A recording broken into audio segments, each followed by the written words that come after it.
মামলার কথা যদি বলেন, আমার আমার মানে মোটামুটি বাজারে আমার একটা দুর্নাম আছে, আমি খুব মামলা টামলা করি। এটা বলেই ফেললাম, কারণ হুমায়ুন আহমেদের না থাকা এই সময়টা আসলে হুমায়ুন আহমেদের পরিবারের মানুষজনকে যেভাবে করে কি বলবো, যখন যেটা ইচ্ছা হয়েছে একজন বই লিখে ফেলেছে। যারা হুমায়ুন আহমেদকে কোনোদিন দেখাই হয়নি, তারা হুমায়ুন আহমেদকে যেমন দেখেছে এই নামে বই লিখে ফেলেছে। হিমুকে নিয়ে বই লিখেছে। হিমু তো ওনার একদম কি বলবো, ওনার একটি সৃষ্টি, অন্যের সৃষ্টিকে নিয়ে তো বই লেখা যায় না।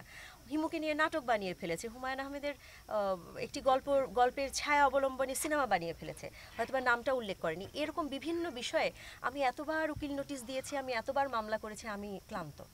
আমি মামলা করে যে আসলে কিছু হয় না এটা আমি বুঝতে পেরেছি। মামলা করলে যেটা হয়, যিনি মামলা করেন ওনারই দায়িত্ব, উনিই বারবার যেতে হয়, ওনাকেই কোর্ট কাচারি করতে হয়। সো মামলা করে আসলে এটা হবে না।